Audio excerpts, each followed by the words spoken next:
ሰላም ጤና ይስጥልን የዘመንና ቴክኖሎጂ ቤተሰቦቻችን እንዴት ከርማችኋል? በዚህም ሳምንት በዘመንና ቴክኖሎጂ ፕሮግራሞቻችን እንደተለመደው ሁሉ አዳዲስ መረጃዎችን እንዲሁም ደግሞ ቁም ነገር ያስጨብጣሉ ያላቸውን ፕሮግራሞች ሁሉ ወደ እናንተ ልናደርስ እነሆ በሰዓታችን ተገኝተናል። ሜቲ ፋንታሁን ነኝ፣ አብራችሁን ቆዩ። ከቅርብ ጊዜ ወዲህ በሀገራችን ኢትዮጵያ እንደ ስማርት ስልክ ያሉ ዘመናዊ ቴክኖሎጂዎች ከገጠር እስከ ከተማ ድረስ በሰፊው ከመስፋፋታቸው ጋር ተያይዞ በዲጂታል መልኩ የምናገኛቸው አገልግሎቶች እጅጉን እየተበራከቱ መጥተዋል። እንደ አብነት ለማንሳት ደግሞ ከዚህ ቀደም መጽሐፍትን ለማንበብ ወይም ደግሞ ልዩ ልዩ የድምጽና የቪዲዮ ስራዎችን ለማግኘት ከአንድ ቦታ ወደ ሌላ ቦታ እየተንቀሳቀሱ መግዛት የግድ ይለን ነበር። ከቅርብ ጊዜ ወዲህ በሀገራችን ኢትዮጵያ እንደ ስማርት ስልክ ያሉ ዘመናዊ ቴክኖሎጂዎች ከገጠር እስከ ከተማ ድረስ በስፋት ከመስፋፋታቸው ጋር ተያይዞ በዲጂታል መልኩ የምናገኛቸው አገልግሎቶችም እንዲሁ እየተበራከቱ መጥተዋል። እንደ አብነት ለማንሳት ደግሞ ከዚህ ቀደም መጽሐፍትን ለማንበብ ወይም ደግሞ ልዩ ልዩ የድምጽና የቪዲዮ ስራዎችን ለማግኘት ከአንድ ቦታ ወደ ሌላ ቦታ እየተንቀሳቀሱ አገልግሎቶችን መግዛት የግድ ይለን ነበር። ዲጂታል ቴክኖሎጂ ደግሞ ይህንን በማስቀረት የፈለግናቸውን አገልግሎቶች በሙሉ ከቤታችን ሳንወጣ እንድናገኝ አስችሎናል። ዩስክራይብ የተሰኘው የዲጂታል ላይብረሪና የስትሪሚንግ አገልግሎት ደግሞ ለዚህ ዋነኛው ምስክር ሊባል ይችላል። ዩስክራይብ በዓለም አቀፍ ደረጃ ረዘም ላለ ጊዜ አገልግሎት ሲሰጥ የቆየ ቢሆንም በሀገራችን ኢትዮጵያ ግን በቅርቡ ነው ስራ የጀመረው። ለመሆኑ ዩስክራይብ ምንድን ነው? ተጠቃሚዎችስ ከዩስክራይብ ምን አይነት አገልግሎቶችን ሊያገኙ ይችላሉ የሚለውንና እንዲሁም ደግሞ ሌሎች ጥያቄዎችን ሊመልስ የሚችል ፕሮግራም በተከታይ ወደ እናንተ እናደርሳለን። ተመልሼ እመጣለሁ። በያላችሁበት መልካም ጊዜ።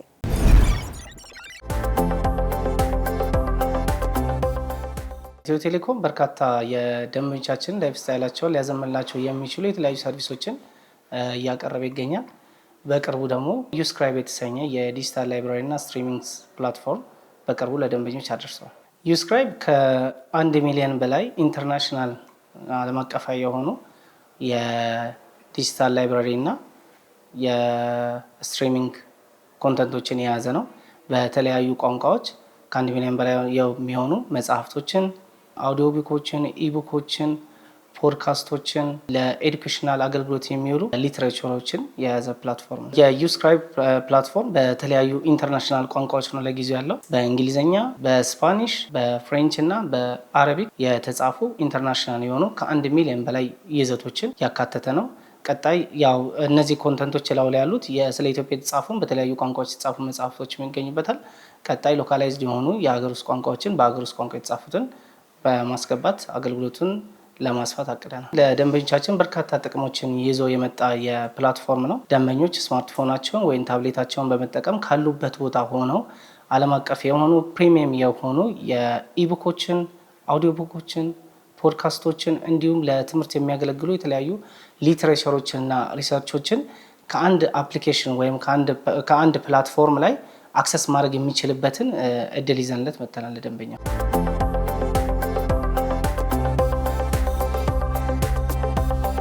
ደንበኞች አገልግሎቱን በተለያየ አማራጭ ማግኘት ይችላሉ። ወደ 6446 ለዕለታዊ ምዝገባ 1 ቁጥርን በመላክ ለሳምንታዊ ምዝገባ 2 ቁጥርን በመላክ መመዝገብ ይችላሉ። ዕለታዊ 8 ብር ሲሆን ሳምንታዊ ደግሞ 30 ብር ያስከፍላቸዋል ማለት ነው። ይህ ክፍያ ፕላትፎርሙ ላይ ያለውን አጠቃላይ ከ1 ሚሊዮን በላይ የሚሆነውን ኮንተንት አክሰስ የማድረግ ወይም የመጠቀም እድል ለደንበኞች ይሰጣቸዋል። አንዴ በከፈሉት ፕላትፎርሙ ላይ ያለውን በአሁኑ ሰዓት ያሉትን ከ1 ሚሊዮን በላይ የሚሆኑትን ኮንተንቶችን ደንበኛው ፉል አክሰስ ይሰጠዋል፣ ሙሉ መዳረሻ ይሰጠዋል። የፈለገውን መጽሐፍ ማንበብ፣ የፈለገውን ኦዲዮ ማዳመጥ፣ በድምጽ የተቀረጹ መጽሐፎችን ማዳመጥ፣ የተለያዩ ሊትሬቸሮችን ማንበብ፣ ሪፈረንሶች አሉ እዛ ላይ በጣም ከ900 ሺህ በላይ የሚሆኑ ሪፈረንሶች አሉ። ለኤዱኬሽናል የሚያገለግሉ ለተለያየ ነገር የሚያገለግሉ ሪሰርቾች አሉ። እነሱን አክሰስ ማድረግ ይችላል። ኢትዮ ቴሌኮም ይህን አገልግሎት ለደንበኞች ለማድረስ ምን አነሳሳው ስንል አንደኛው ደንበኞች በአሁኑ ሰዓት ኮንቪኒየንት የሆነ ሰርቪስን የመፈለግ ፍላጎታቸው በጣም እየጨመረ መጥተዋል። ከፍተኛ የሆነ ያንግ ወይም የወጣት ከስተመሮች አለን ወይም ፖፑሌሽን አለን። ኤዱኬሽናል የሆኑ ኮንተንቶችን እንዲሁም ዲጂታል ላይብራሪ አክሰስ የሚያደርጉበትን ፕላትፎርም ፍላጎት እየጨመረ መጥተዋል። በተጨማሪም ኢትዮ ቴሌኮም ከፍተኛ የሆነ ከ40 ሚሊዮን በላይ የስማርትፎን ዩዘሮች አሉ። እነዚህን ስማርትፎን ዩዘሮችን በቀላሉ እንደዚህ አይነት ዲጂታል የሆኑ ሰርቪሶችን በማምጣት ተደራሽ ማድረግ የሚያስችልበት መንገድ ስላለ በዚህና በተለያዩ የደንበኞቻችን የዲጂታል ሰርቪሶችን የመፈለግ መጠናቸው እየጨመረ መምጣቱ ይህንን አገልግሎት ይዞላቸው ዩስክራይብን ከሌሎች ሰርቪሶች አሁን ገበያ ላይ ካሉ ወይም ደንበኞቻችን አክሰስ እያደረጓቸው ከሚገኙ ሰርቪሶች ወይም ሌሎች ዲጂታል ላይብራሪዎች በምን ይለያል ካልን አንደኛ ዓለም አቀፋዊ ወይም ኢንተርናሽናል የሆኑ ፕሪሚየም የሆኑ ኮንተንቶች ወይም በዶላር ከፍለው ሊያገኟቸው የሚችለውን ፕሪሚየም የሆኑ ኮንተንቶችን ወይም መጽሐፍትን እና እዛ ፕላትፎርም ላይ ያሉ ከ1 ሚሊዮን በላይ ሪፍረንሶችን ደንበኞች በሰብስክሪፕሽን ቤዝድ በሆነ መንገድ በቀላሉ አክሰስ ማድረግ የሚችሉበትን እድል ይፈጥርላቸዋል። ዲጂታል የሆነች ኢትዮጵያን ለመፍጠር በሚደረግ ሂደት ውስጥ እንደዚህ አይነት የዲጂታል ኮንተንት ፕላትፎርም ያላቸው ሰርቪሶችን ይዘው መምጣት ደንበኞች ዲጂታሊ የተለያዩ ሰርቪሶችን አክሰስ እንዲያደርጉ ያስችላቸዋል። ወደ ደንበኞቻችን ኢትዮ ቴሌኮም ዩስክራይብ የተሰኘ የዲጂታል ላይብራሪ እና ስትሪሚንግ አገልግሎትን በመጠቀም ላይፍ ስታይላችሁን እንድታዘምኑ ጋብዛቸው። ተመልሰናል ተመልካቾቻችን። ከተከታተልነው ፕሮግራም ጠቃሚና አዳዲስ መረጃዎችን እንዳገኛችሁ ባለሙሉ ተስፋ ነን። አሁን ደግሞ ተከታዩን ፕሮግራም ወደ እናንተ እናደርሳለን። ሰዓቱ የዘመን ቅምሻ ነው። ባልደረባችን ዮሐንስ ሀለፈውም ዘመን ቅምሻን እንዲህ ያቀርብልናል። ሰላም፣ እንዴት ናችሁ? ሳምንታዊው የዘመን ቅምሻ ፕሮግራማችን ተጀመረ።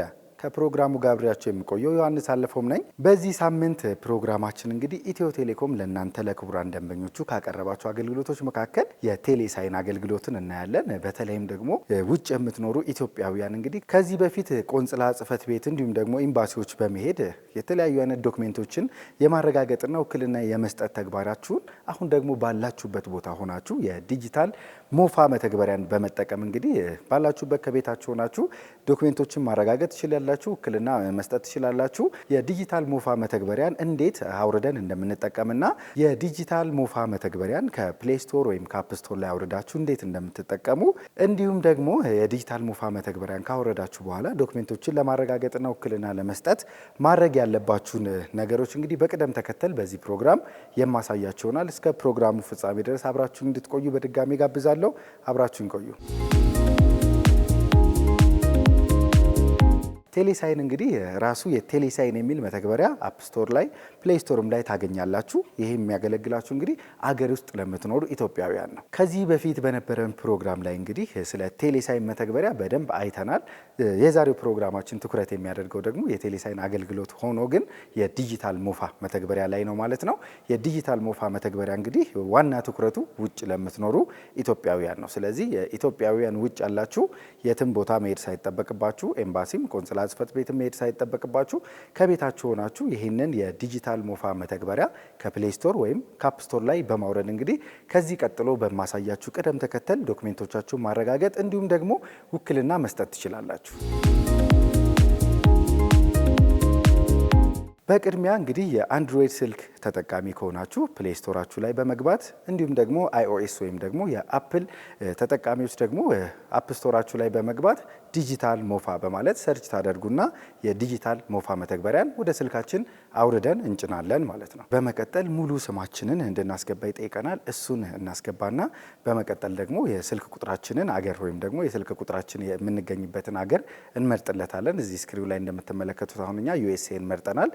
በመቀጠል ከስር እንደምትመለከቱት እንግዲህ ጠንከር ያለ የይለፍ ቃል ወይም ፓስወርድ ካስገባን በኋላ እንግዲህ በመቀጠል ምንድነው የምናደርገው በደንብና ሁኔታዎች ወይም ተርምስ ኤንድ ኮንዲሽን ተስማምቻለሁ የሚለውን ካነበብን በኋላ እንግዲህ ቲክ በማድረግ ሬጂስተር የሚለውን በተን እንጫናለን። ምዝገባችንን ካጠናቀቅን በኋላ እንግዲህ ስክሪኑ ላይ እንደምትመለከቱት ሁለት አማራጮች ይመጡልናል። ፓወር ኦፍ አቶርኒ እንዲሁም ደግሞ አውተንቲኬሽን ኤንድ ሌጋላይዜሽን የሚላለን። በዛሬው ማሳያችን የምንመለከተው እንግዲህ እኛ አውተንቲኬሽን ኤንድ ሌጋላይዜሽን ወይም ደግሞ የሰነዶችን ህጋዊነት ማረጋገጥ የሚለውን ስለሆነ የሁለተኛውን አውተንቲኬሽን ኤንድ ሌጋላይዜሽን የሚለውን ተጭነን እንቀጥላለን። በመቀጠልም የሚኖሩበትን ሀገር ከመረጡ በኋላ እንግዲህ ኢትዮጵያዊ ከሆኑ ኢትዮጵያን የሚለውን ይመርጣሉ። ወይም ደግሞ ኢትዮጵያዊ ሆነው እንግዲህ የውጭ ሀገር ዜግነት ያላችሁ ከሆነ ደግሞ ሁለተኛውን አማራጭ በመምረጥ ወደ ቀጣዩ እንሄዳለን። እዚህ ጋር ልብ ማለት ያለብን ኢትዮጵያዊ ነን የሚለውን ከመረጥን እንግዲህ ቀኑ ያላለፈበት የኢትዮጵያ ፓስፖርት አታች ማድረጋችንን እንዳንረሳ። የውጭ ሀገር ዜግነት ካላችሁ ደግሞ እንዲሁ የዛው ሀገር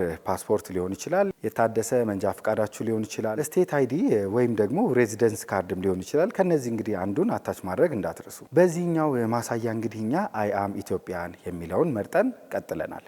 በመቀጠልም የምታረጋግጡት ዶክሜንት እንግዲህ በየትኛው ህጋዊ አካል ቀድሞ ማረጋገጫ እንደሰጠው በመምረጥ አይ ሃቭ ዘ አባቭ ዶክሜንትስ የሚለውን ተጭነን እንቀጥላለን።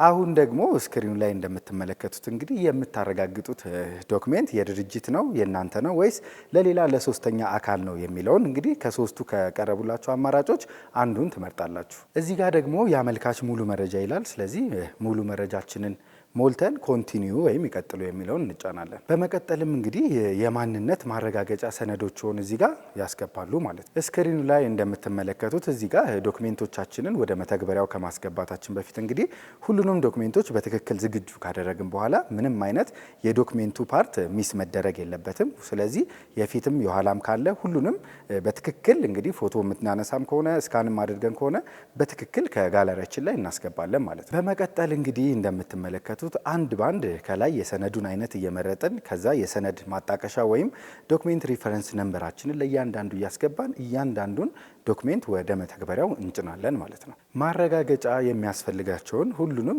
ዶክሜንቶቻችንን እንግዲህ ከጫንም በኋላ ደን አፕሎዲንግ የሚለውን በመጫን ወደ ቀጣዩ ስቴፕ እንሄዳለን። እዚህ ጋር እንግዲህ ቀደም ብለን ወደ መተግበሪያው የጫናቸው ወይም ያስገባናቸውን መረጃዎች ወይም ዶክሜንቶች ትክክለኝነት በድጋሚ አንዴ ካረጋገጥን በኋላ ስታርት ሳይኒንግ የሚለውን ተጭነን እንግዲህ ወደ ዲጂታል ፊርማችን ወይም ደግሞ ሳይን ወደምናደርግበት ፕሮሰስ እንሄዳለን። እዚህ ጋር እንግዲህ ሲግኒቸር ውስጥ ስንገባ ሁለት አይነት ነገሮችን እናያለን።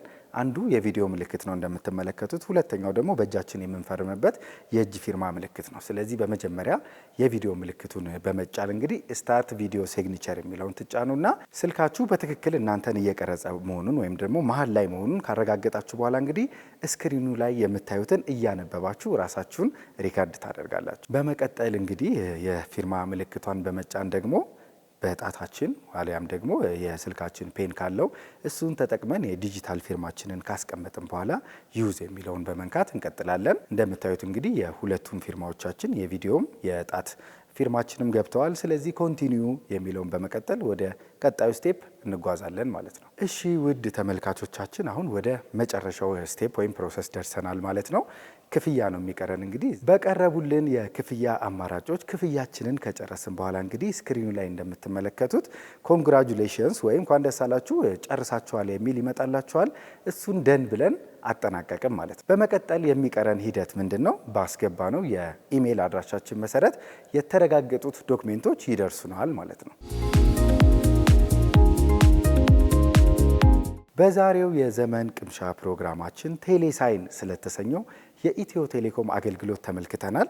በተለይም ደግሞ ዲጂታል ሞፋ መተግበሪያን ተጠቅመን ውጭ የምትኖሩ ኢትዮጵያውያን የትም መሄድ ሳይጠበቅባችሁ የውክልና መስጠትን ጨምሮ የተለያዩ አይነት ዶክሜንቶችን ህጋዊነት እዛው ባላችሁበት ሆናችሁ ክፍያችሁን ፈጽማችሁ እንዴት ማረጋገጥ እንደምትችሉና ሁሉንም ነገር በመተግበሪያው በኩል ካጠናቀቃችሁ በኋላ ደግሞ በኢሜይል አድራሻችሁ መሰረት የተረጋገጡ ዶክሜንቶች እንዴት እንደሚደርሳችሁ በዝርዝር ለማየት ሞክረናል። በቀጣይ ሳምንት የዘመን ቅምሻ ፕሮግራማችን ደግሞ እንዲሁ ከኢትዮ ቴሌኮም ምርትና አገልግሎቶች ጋር የተያዙ ጠቃሚ ጥቆማዎችን፣ መረጃዎችን ይዤላችሁ ቀርባለሁ። ከፕሮግራሙ ጋር አብሬያችሁ የነበርኩት ዮሐንስ አለፈውም ነኝ። እስከ ሳምንት፣ መልካም ሳምንት። ሰላም፣ እንዴት ናችሁ? ዮሐንስ ግርማ እባላለሁ። ዛሬ በዘመንና ቴክኖሎጂ ፕሮግራማችን ላይ ቴክኖሎጂ ዘርፍ ላይ ያሉ ህይወታችንን በተለያየ መልክ የሚያቀልልን ለስልካችን የተለያዩ አፕሊኬሽኖች ወይም ሴቲንጎች የምናስተካክሉ ይሆናል። ወይም ለኮምፒውተራችን የተለያዩ ድረገጾች ወይም ሶፍትዌሮች ለፕሮዳክቲቪቲ የሚያግዘን እነዚህን ሁሉ እዚህ ፕሮግራማችን ላይ እናያቸዋለን። አብሯችሁን ቆዩ። በዛሬ ፕሮግራማችን ላይ የምንመለከተው 5 ሶፍትዌሮች ናቸው ለኮምፒውተራችን። በፊትም ኮምፒውተር ኖሯችሁ ወይም አዲስ ኮምፒውተር ገዝታችሁ እነዚህ 5 ኢሴንሻል የሆኑ ሶፍትዌሮች ለማንኛውም ኮምፒውተር ተጠቃሚ ኢሴንሻል ነው ብዬ ያሰብኳችሁ ስለሆነ እነዚህን 5 ሶፍትዌሮች አንድ በአንድ እናያቸዋለን። የመጀመሪያው ሶፍትዌር እዚህ ፕሮግራም ላይ የምንመለከተው ሚዲያ ፕሌየር ነው። ኮምፒውተሮች ሁሉም ዲፎልት ሚዲያ ፕሌየሮች አሏቸው። ግን ይሄ ሚዲያ ፕሌየር ዲፎልቱ ሚዲያ ፕሌየር አንዳንድ የቪዲዮ ፎርማቶች ላያነብ ይችላል። ፍሪ ላይት የሆነ ሶፍትዌር ሬኮሜንድ ማድረጋችሁ ቪኤልሲ ፕሌየር ነው። ቪኤልሲ ፕሌየር በቀላሉ ድረገጻቸው ላይ ገብታችሁ ዳውንሎድ ማድረግ ችላላችሁ።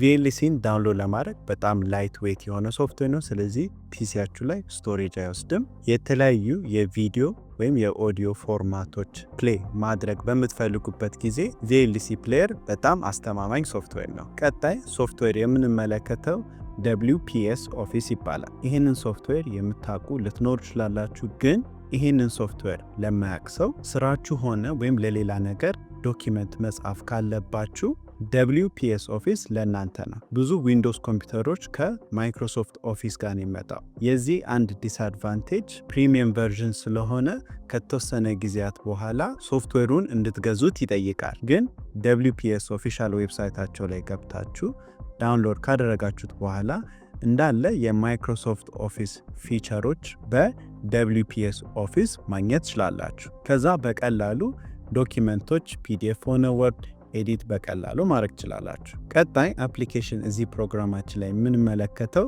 ፍለክስ ይባላል።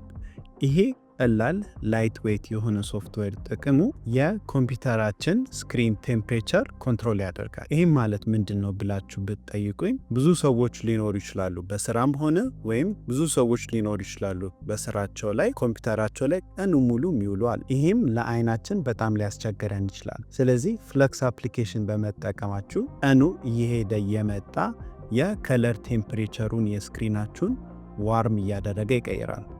ስክሪን ወደ ዋርም ቴምፕሬቸር በሚሄድበት ሰዓት ለአይናችሁ ይቀለዋል። ስለዚህ ይህንን አንዴ ሴታፕ አድርጋችሁት መርሳት ብቻ ነው ያለባችሁ። ኮምፒውተራችሁን ከጠዋት እስከ ማታ በምትጠቀሙት ጊዜ አይናችሁን አያስቸግራችሁም። ቀጣይ ፕሮግራማችን ላይ የምንመለከተው እንዴት ኮምፒውተራችን ላይ ኮምፕሬስድ ወይም ዚፕ የሆኑ ፎልደሮች ኤክስትራክት ለማድረግ ማለት ነው። ኮምፒውተራችን እንዳገኘን ዲፎልት የሆነ ዚፕ ኤክስትራክተር ስለሌለ የመጀመሪያው እኔ ሬኮሜንድ ማደርጋችሁ 7zip ይባላል። የ7zip ዋናው አድቫንቴጆች ላይት ዌት የሆነ ፋይል ኤክስትራክተር ነው።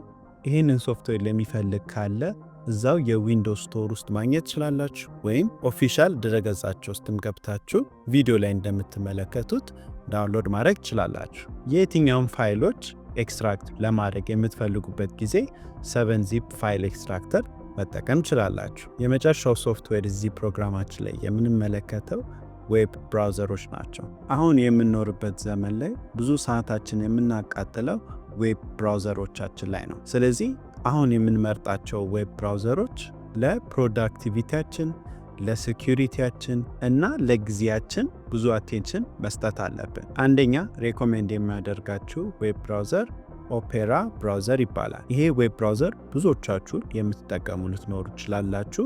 ግን ለማይጠቀም ሰው ኦፔራ ዋናው አድቫንቴጆቹ ቢውልቲን የሆነ VPN ሰርቪስ አለው። ሌላው ደግሞ አንዳንድ ድረገጾች ላይ ስትገቡ ብዙ ፖፕአፕ አዶች ካሉት እዛው ቢውልቲን የሆነ አድ ብሎከርም አለው። እነዚህ 5 ሶፍትዌሮች በ5 የተለያየ ዘርፍ ላይ ይቀመጣሉ።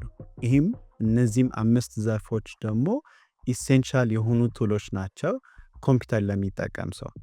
ስለዚህ እነዚህ ኢሴንሻል ከሆኑ አዲስ ኮምፒውተር ተጠቃሚ ሆናችሁ ወይም ኦልሬዲ ኮምፒውተር ካላችሁ እነዚህን ሶፍትዌሮች ጭናችሁ ሞክሩት። ቀጣይ ፕሮግራማችን ላይም ደግሞ ተጨማሪ የሆኑ ጠቃሚ የሆኑ ሶፍትዌሮች ለኮምፒውተራችን አብረን እናያለን። ተመልሰናል ተመልካቾቻችን። ትኩረቱን በአዳዲስና ቴክኖሎጂ ነክ መረጃዎች ላይ ያደረገው የዚህ ሳምንት የዘመንና ቴክኖሎጂ ፕሮግራማችን የተከታተላችሁትን ይመስል ነበር። ሳምንት በአዳዲስና እንዲሁ ቴክኖሎጂ ነክ በሆኑ መረጃዎች በድጋሚ እስከምንገናኝ ድረስ በያላችሁበት መልካም ሳምንት